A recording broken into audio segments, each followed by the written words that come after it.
Dr. Darragh Gannon, who's joining us online.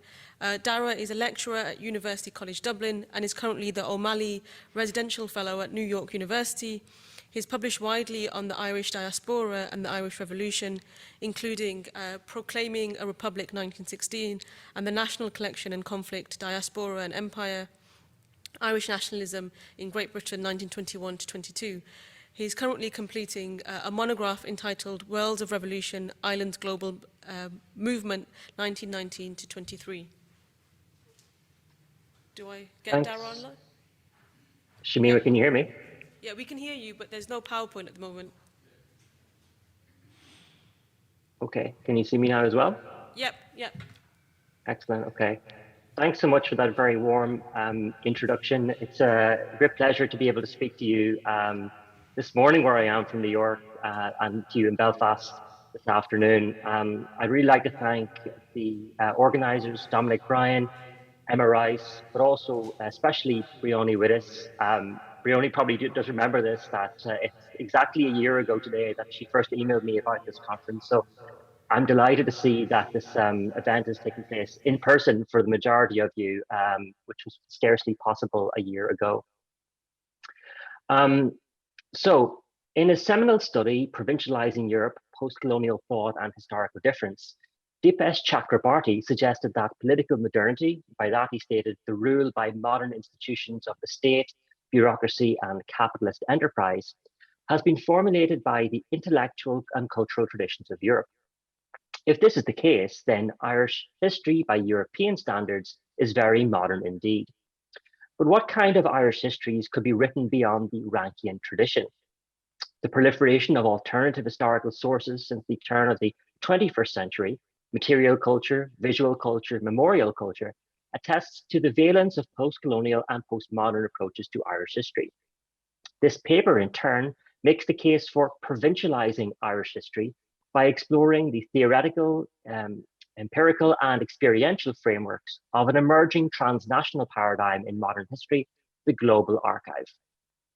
Based on conceptual approaches developed by scholars of global history and integrating Irish archival collections around the world as case studies, this paper asks new questions of Irish history and its interpretations of modernity. In what texts and contexts did national archivists record histories of Ireland? Did Irish independence partition Irish migrant and island historical narratives? And does Irish history, as the possessive case suggests, belong to histories and historians of Ireland alone?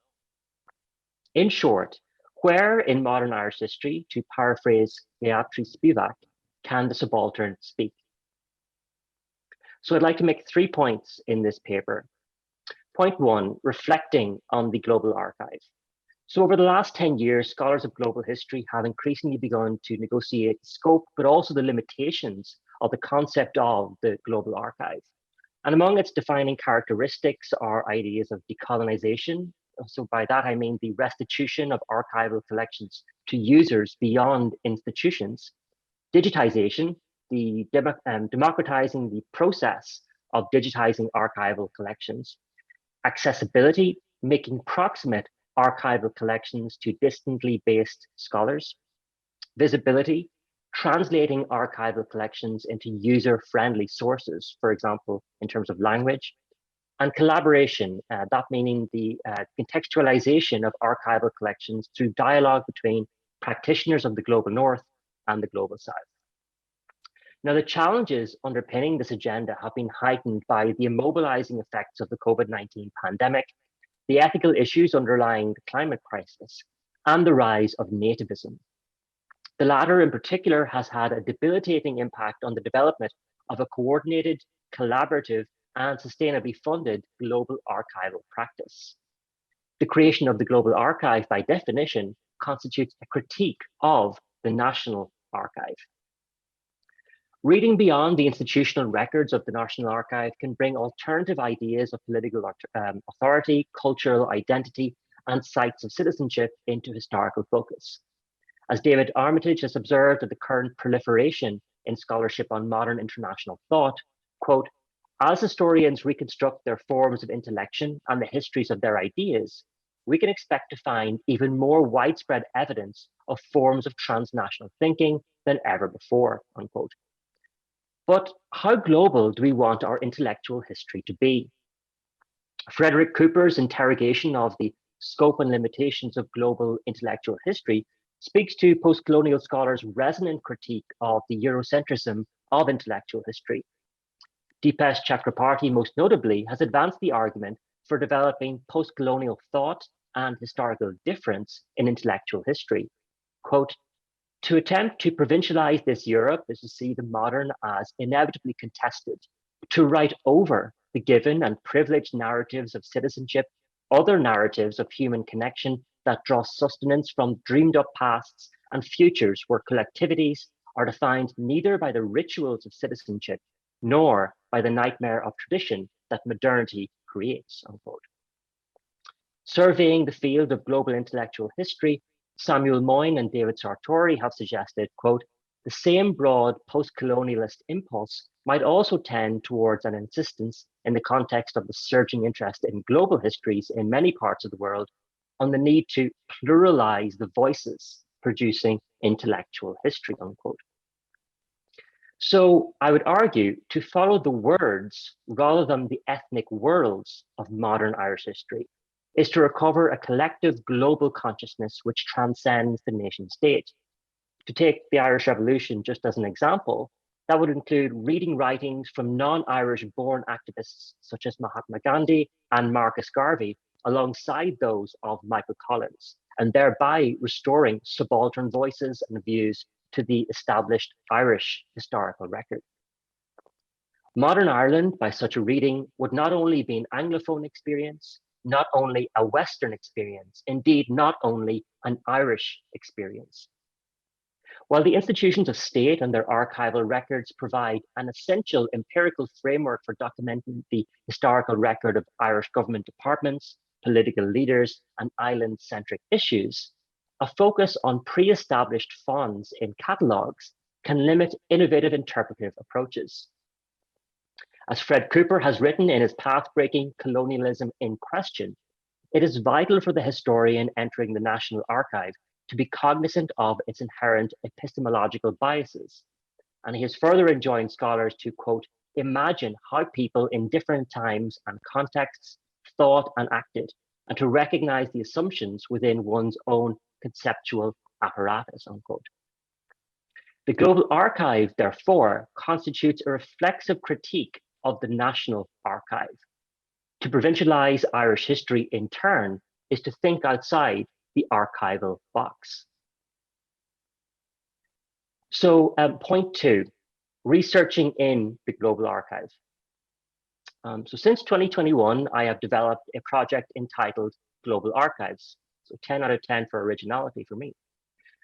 Emerging from the successful AHRC-funded Global Irish Revolution project, Global Archives is a milestone legacy project which explores the transnational historical and archival memory of modern Ireland as recorded in collections all over the world.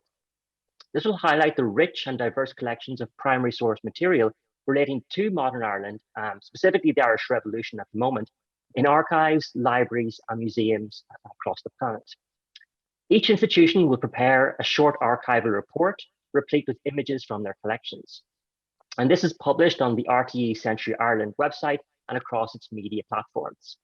To date, 10 archives from around the world have signed up, including the State Library of Victoria in Melbourne, the American Irish Historical Society in New York, and the Burns Library in Boston. And in the last month, we essentially established or launched the project with the Villanova University Falvey Memorial Library, which I believe Lucy Ray will post a link to the publication of our first Global Archives report on Zoom.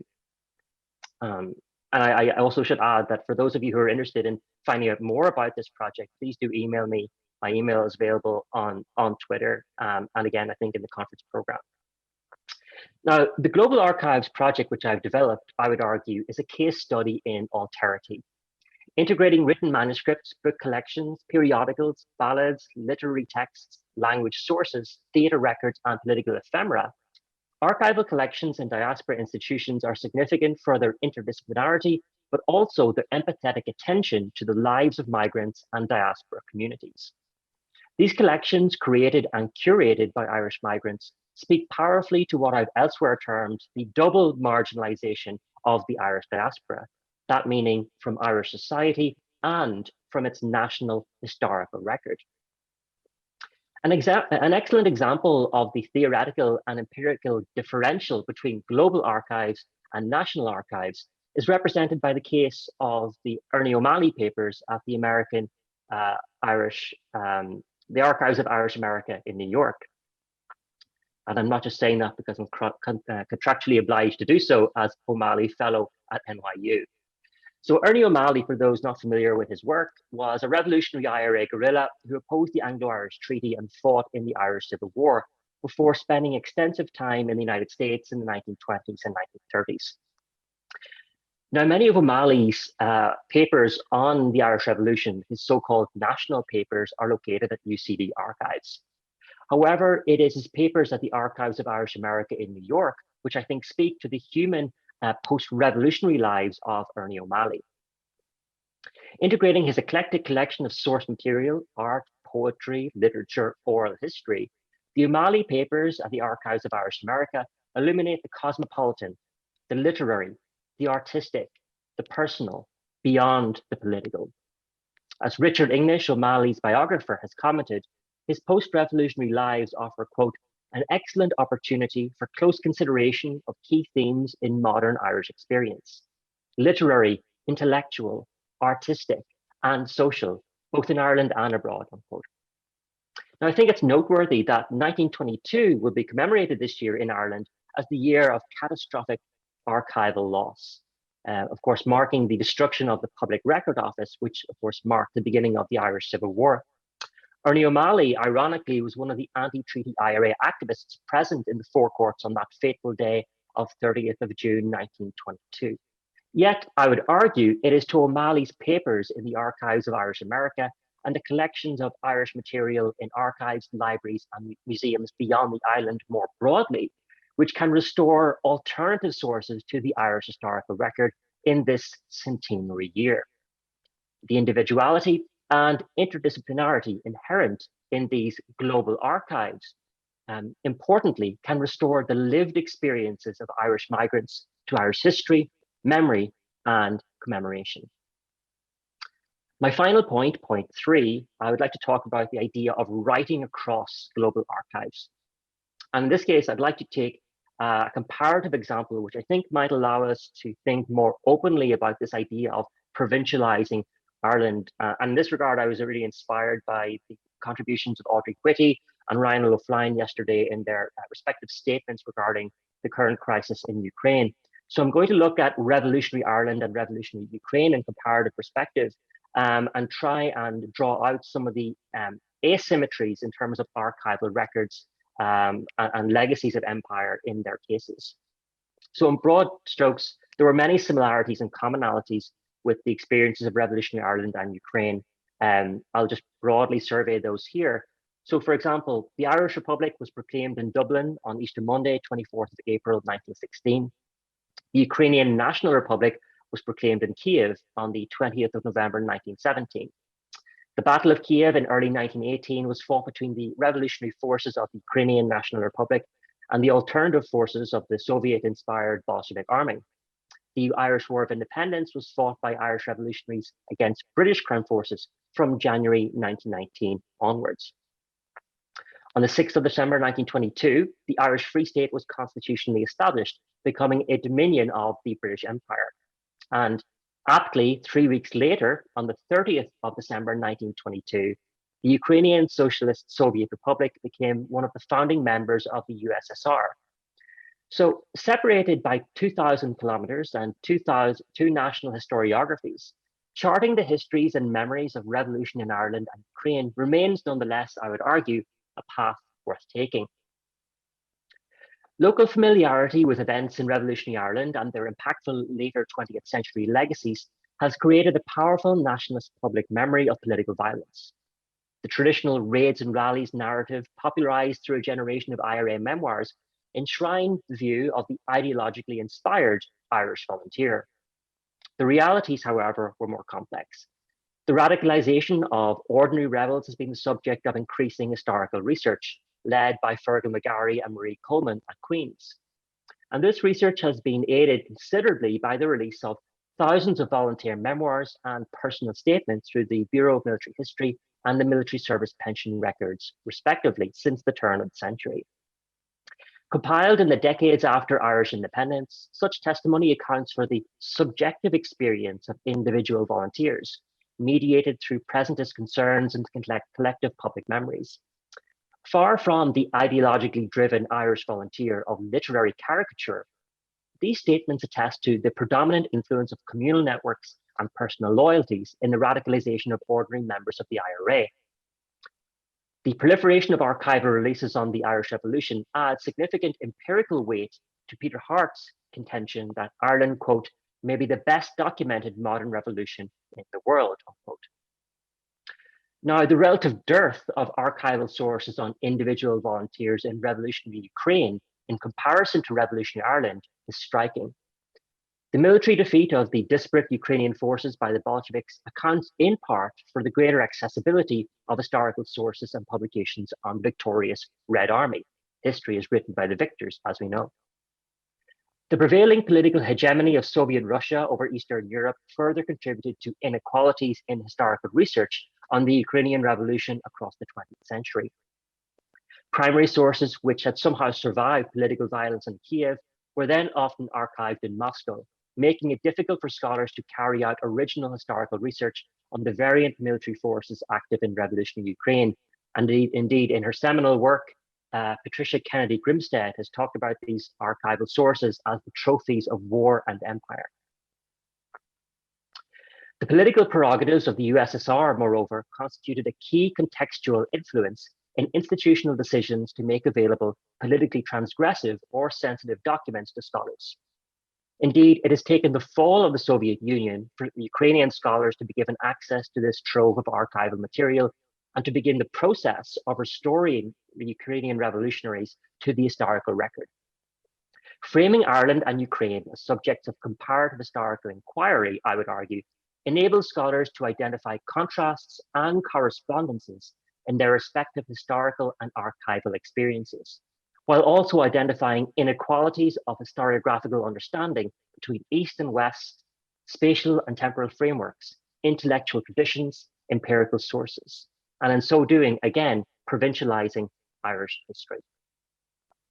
So, to conclude, in a time of international disconnection, global history offers a new field of vision through which national histories can be reframed through transnational perspectives.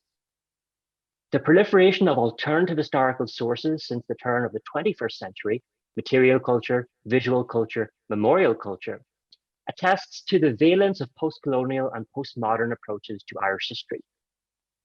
This paper has made the case for provincializing Irish history by exploring the theoretical, empirical, and experiential frameworks of an emerging transnational paradigm in modern history, the global archive. The study of Ireland cannot be defined by an island-defined modernity. To speak fluently of national histories in the 21st century, ultimately, is to research, reflect, and write in their second language, transnational history. Thank you.